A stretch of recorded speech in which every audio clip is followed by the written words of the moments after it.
किसी भी देवता को प्रसन्न करना हो, मेरे भोले शंकर को प्रसन्न करना हो, हनुमान जी को प्रसन्न करना हो, सीताराम सीताराम सीताराम कहिए और जाई विधि राखे राम ताही विधि रही। मुख में हो राम नाम राम सेवा हाथ में, तू अकेला नहीं बंदे राम तेरे साथ।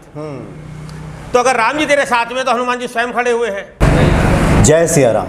जय जय श्री राम। सब सुख लहे तुम्हारी सरना, तुम रक्षक काहू को डरना। हनुमान जी सभी सुखों को प्रदान करते हैं और उन सुखों की रक्षा भी करते हैं। कलयुग में जागृत देवता हैं और हनुमान जी के महिमा के गुणगान के लिए हनुमान जी को कैसे प्रसन्न करें हम ये जानने के लिए एक बार फिर से हम एक मंदिर में पहुंचे हैं। और ये मंदिर श्री राम दूत हनुमान मंदिर है, सनातन हनुमान मंदिर है और ये वसुंधरा गाज़ियाबाद सेक्टर 2 में ये मंदिर अवस्थित है। और इस वक्त हमारे सामने उपस्थित हैं पंडित संजय भारद्वाज जी। स्वागत है आपका पंडित जी। धन्यवाद। पंडित जी, जैसा कि मैंने कहा कि हनुमान जी तो ऐसे देवता हैं जो समस्त सुख दे सकते हैं। तुलसीदास जी ने 2 बार जिक्र कर दिया है कि और देवता चित्त न धरई या हनुमत से सर्व सुख करई और सब सुख लहे तुम्हारी सरना। क्या हनुमान जी की पूजा आराधना से सब संभव है, सब सुख प्राप्त हो सकता है? जिस प्रकार से राम जी की महिमा का वर्णन नहीं किया जा सकता, भोले शंकर की महिमा का वर्णन नहीं किया जा सकता जी, तो हनुमान जी जो है वो रुद्र अवतार हैं और इनकी महिमा का भी वर्णन नहीं किया जा सकता। हनुमान जी के लिए कोई भी कार्य असंभव नहीं है। जी बिल्कुल। हनुमान जी पहले से ही जानते थे कि क्या क्या क्रिया होनी है। राम जी का जन्म हुआ, उसके उपरांत हनुमान जी का जन्म हुआ। नवमी में चैत्र शुक्ल पक्ष की नवमी को राम जी का जन्म हुआ और पूर्णमासी में हनुमान जी का जन्म हुआ। जी हाँ, जी हाँ। हनुमान जी अवतरित हुए। शिव और विष्णु जिस प्रकार से एक है, उसी प्रकार से हनुमान जी और राम जी भी एक ही हैं। तो हनुमान जी की महिमा का वर्णन भी नहीं कर सकते। हनुमान जी द्वापर में भी थे, त्रेता में भी थे। द्वापर में हनुमान जी ने जो है पांडवों में जो भीम है उनको जब अहंकार हो गया तो उनका अहंकार का जो है मर्दन किया। और अर्जुन का भी जो अहंकार का मर्दन किया तो कृष्ण भगवान ने उसे जो है ज्ञान दिया। भगवान हनुमान जी जो है ये कलयुग के अवतार हैं। अच्छा। जो काम किसी की उपासना से ना हो सके, हनुमान जी की सेवा भाव से, पूजा से वो काम संभव हो जाता है। माता जानकी ने स्वयं इनको आशीर्वाद दिया है। अष्ट सिद्धि नवनिधि के दाता असवर दिन जानकी माता। और राम रसायन तुमरे पासा सदा रहो रघुपति के दासा। राम जी का गुणगान करने से प्रसन्न होते हैं। इनसे बड़ा कोई भक्त नहीं है राम जी का। भक्तों के शिरोमणि हैं और जो बुद्धिजीवी और ज्ञानी हैं, तपस्वी हैं, उनके ये गुरु हैं, मार्गदर्शक हैं। हनुमान जी बहुत भोले देवता हैं। ये काम से, क्रोध से, लोभ से परे हैं। आप हाथ जोड़कर इनका सुमरन कर लीजिए, इसी में प्रसन्न हो जाते हैं। और जिस प्रकार बाबा लंगोट में रहते हैं तो जो लोग निर्धन हैं, असहाय हैं, परेशान हैं, उन पर बहुत जल्दी प्रसन्न होते हैं। अच्छा, निर्बलों के तो सहाय हैं। निर्बलों के सहाय हैं। बाबा चेतन है बिल्कुल। इस मंदिर में लोग आकर के अर्जी लगाते हैं। तो जैसे बाबा निर्लोभी, उसी प्रकार से हम भी निर्लोभी हैं। हम कहते हैं भगवान को आप जो है फूल पत्ती जो भी इच्छा हो वो हाथ में रख के और मन में संकल्प करें कि बाबा जी मेरा ये कार्य सिद्ध कर दीजिए, मेरे से जो हो सकेगा वह प्रसादी बांटूंगा। तो बहुत लोगों के काम सिद्ध हुए यहाँ से। जी जी पंडित जी, कोई आता है भक्त तो कैसे अर्जी लगाते हैं हनुमान जी को, ये भी थोड़ा भक्तों के लिए बताते हैं आप। अर्जी लगाने का मतलब है भगवान से प्रार्थना करना। अच्छा। तो भगवान से प्रार्थना करने का आपके जो सामर्थ्य है, 11 रुपया, 21 रुपया, 51 रुपया, जितनी भी सामर्थ्य है, क्योंकि जो द्रव्य होता है उससे भगवान का कोई लेना देना नहीं है। वो जो आप द्रव्य चढ़ाते हैं, पैसा चढ़ाते हैं, वो मंदिर का भंडारा हुआ, मंदिर में कोई काम होना है या कुछ सेवादार है उसकी जो है सेवादारी वगैरह के लिए जो है वो सब उसमें काम आता है पैसा। तो चाहे 10 हो या 10,000 हो, उससे कोई मतलब नहीं है संख्या ये से। रख रखाव है, पूजा अर्चना है भगवान की जी उसके लिए द्रव्य कुछ चाहिए ही चाहिए। जी जी। हाँ, जी।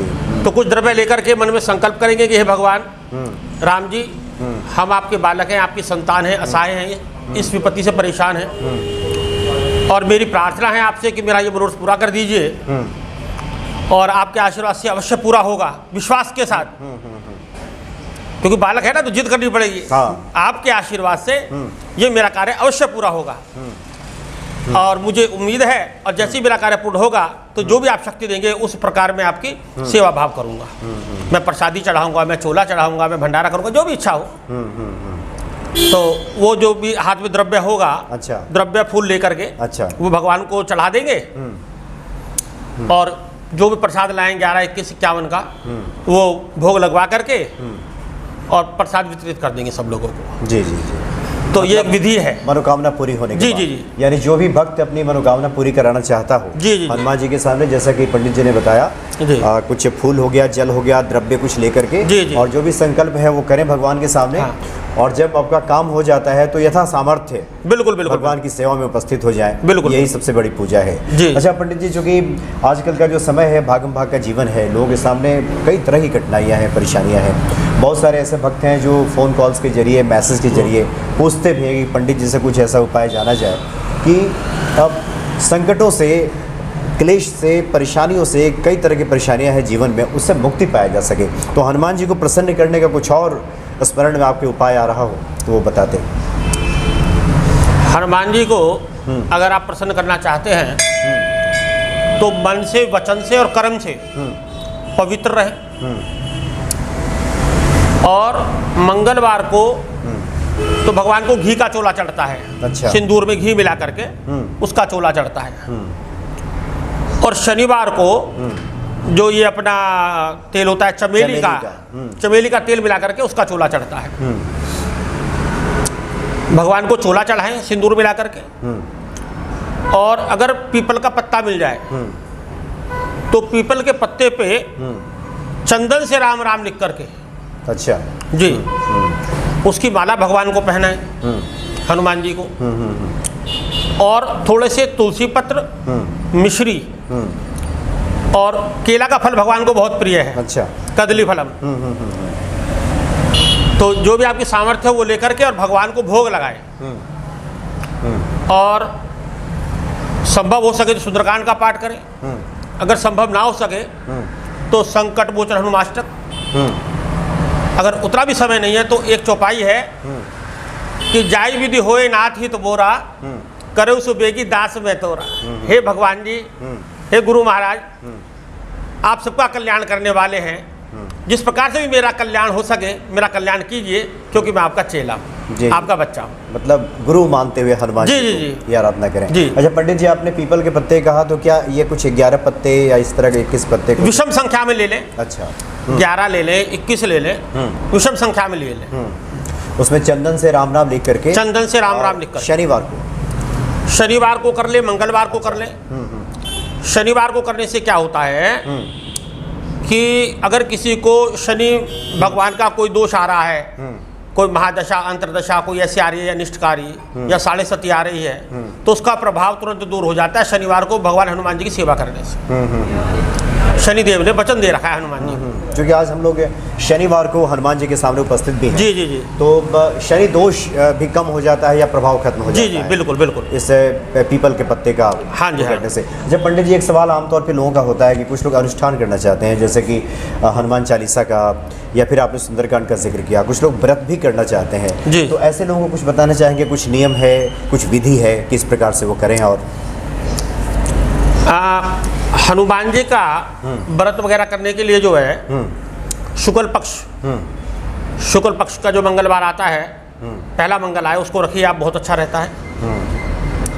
या पूर्णमासी की मंगल हो तो बहुत अच्छा रहता है। और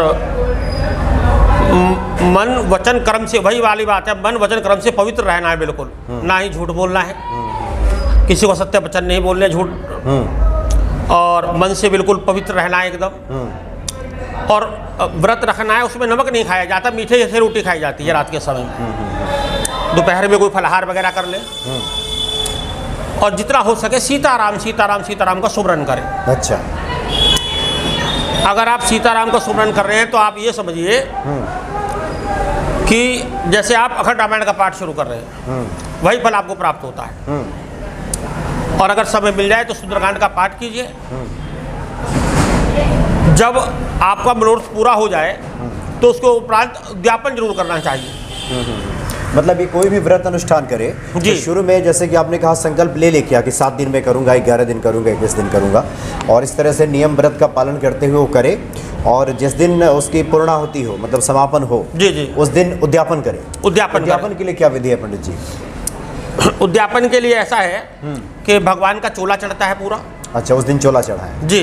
उस दिन भगवान का चोला चढ़ेगा, सुंदर फूलों का हार चढ़ता है भगवान का, और वही जैसे 1.25 किलो, 2.5 किलो, 5 किलो जो भी शक्ति हो, वो लड्डू या बूंदी, कुछ फल, और अगर हो सके तो एक हवन भी कराना चाहिए। अच्छा, हवन भी कराना चाहिए। जी जी। मंदिर में ही एक दशांश का हवन, उसमें जो है कुछ रामायण की चौपाइयाँ हो जाए तो वो अच्छा रहता है। श्री राम रक्षा शत्रुत्र का पाठ हो जाए तो उससे भी भगवान प्रसन्न होते हैं। तो और अगर ना हो सके हवन की, सब ना हो सके, कोई परेशानी वगैरह है तो भगवान का चोला वगैरह चढ़ा करके, मिष्ठान फल वगैरह चढ़ा करके, और वो सब वितरित कर दे, वितरण कर दे। अच्छा। जैसे कुछ लोग होता है, मान लो जैसे 11 किलो लड्डू बांटे तो 2 किलो बांट दिया, 9 किलो लेके सोसाइटी में जो है अपना 5-5, 7-7 लड्डू दे रहे हैं मिलने जुलने वालों को, वो गलत है। आपने जितना लड्डू लिया है उसको लेकर के भगवान के दरवाजे के बाहर खड़े हो जाएं और सबको एक लड्डू बांटते चले जाएं, जो भी आता जाए। अपने परिवार के लिए सिर्फ 1 या 2 लड्डू ही रखें।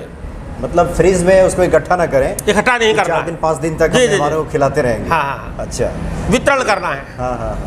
जी हाँ, जी हाँ। क्योंकि वितरण करने से हमारे गरुड़ पुराण के अंतर्गत भी आता है कि एक वैतरणी नदी पड़ती है। तो वैतरणी नदी जो है वो कहती है कि आपने क्या पुण्य किया। अच्छा। तो जीव असमंजस में पड़ जाता है कि आपने कुछ वितरण किया, तो आपने वितरण कर दिया कुछ, तो उसका जो पुण्य फल होता है उसके माध्यम से आप वैतरणी नदी को पार कर जाते हैं। तो वितरण करना चाहिए। जो भी प्रसाद वगैरह करते हैं आप, भंडारा करते हैं, उसको जो है संभाल के नहीं रखना, ना जान पहचान वालों को देना। क्यों? कि जो भंडारा प्रसाद है वो जो भगवान के भक्त आ रहे हैं उनके मुंह में पड़े। बहुत सारे लोग ऐसे हैं जो बेचारे खरीद के लड्डू नहीं खा सकते। बहुत सारे लोग ऐसे हैं जो घर में पूरी नहीं बना सकते। तो पूरी का भंडारा, सब्जी का भंडारा, मिठाई जो वितरण की जा रही है उन लोगों के लिए की जा रही है जो भगवान के प्रेमी हैं। भगवान ने उनकी रचना की है, वो अपने कर्मों का भोग भोग रहे हैं, लेकिन उनको प्रसाद मिलेगा तो उनका भी कष्ट दूर होगा और तुम्हारा भी पुण्य फल बढ़ेगा। जी हाँ, जैसे ही कहा आपने पंडित जी कि जो भी भगवान के दरवाजे पे आएगा जी, या तो भक्त होगा या फिर कोई निर्धन याचक होगा जो वहाँ पहुँचा होगा, बिल्कुल तो उससे अगर वितरित किया जाए तो इसका पुण्य फल ज़्यादा प्राप्त होता है। जी। इसलिए भक्तों को चाहिए कि जो भी प्रसाद हनुमान जी के मंदिर में चढ़ाए जी, स्वजनों को दें, लेकिन ज़्यादा से ज़्यादा हो सके तो मंदिर के जितना ज़्यादा हो सके उतना वितरण करें, उसको आप वितरित करें तो ये ज़्यादा बेहतर है। एक आखिरी सवाल पंडित जी आपसे ले लेते हैं। बहुत सारे लोग हैं कि जिनको आप कुछ बताना चाहेंगे, कोई एक, जैसे आपने मंत्र का तो जिक्र किया, एक चौपाई का जिक्र किया, कोई और आपके जहन में आ रहा हो कि इसको सदा व्यक्ति सुमिरन करता रहे, और जैसे कहा गया है कि जपत निरंतर हनुमत बीरा, कि हनुमान जी का निरंतर स्मरण सुमिरन होता रहे। हाँ, 2 लाइनें हैं बड़ी प्यारी, मुझे याद आ रही हैं। कहते हैं हरि नाम गाओ, हरि नाम प्यारा, हरि नाम गाओ, हरि नाम प्यारा, हरि के हैं दास हम, हरि है हमारा, हरि है हमारा। किसी भी देवता को प्रसन्न करना हो, मेरे भोले शंकर को प्रसन्न करना हो, हनुमान जी को प्रसन्न करना हो, सीताराम सीताराम सीताराम कहिए और जाई विधि राखे राम ताही विधि रही। मुख में हो राम नाम, राम सेवा हाथ में, तू अकेला नहीं बंदे, राम तेरे साथ में। तो अगर राम जी तेरे साथ में तो हनुमान जी स्वयं खड़े हुए हैं, और राम जी का सुमरन करने से भगवान भोलेनाथ भी प्रसन्न होते हैं और मेरे सदगुरु महाराज बालाजी महाराज भी प्रसन्न होते हैं। जी, और इसलिए कहा गया है कि और देवता चित्त न धरई, हनुमत से ही सब सुख करे। सुख करे, सब सुख प्रदान कर सकते हैं। जी बिल्कुल। पंडित जी, आपने काफ़ी अच्छी जानकारी दी और आज तो आपसे मेरी पहली मुलाकात है। जी जी। और मुझे लगता है कि आने वाले दिनों में आपसे अगली जब मुलाकात होगी तो हनुमान जी के बारे में हम समझते हैं कि बहुत अच्छी अच्छी जानकारियाँ, कुछ ऐसी जानकारी, कुछ ऐसी पूजा पद्धति आप बताएंगे जो भक्तों के मन में अनुराग को, प्रेम को बढ़ाने वाला साबित होगा। हम ऐसे उम्मीद कर सकते हैं। बिल्कुल बिल्कुल। तो अगली मुलाकात में हम लोग फिर हनुमान जी का जिक्र करेंगे, चर्चा करेंगे। जय जय श्री श्री राम। राम। जय श्री राम। जय जय श्री राम। जय श्री राम।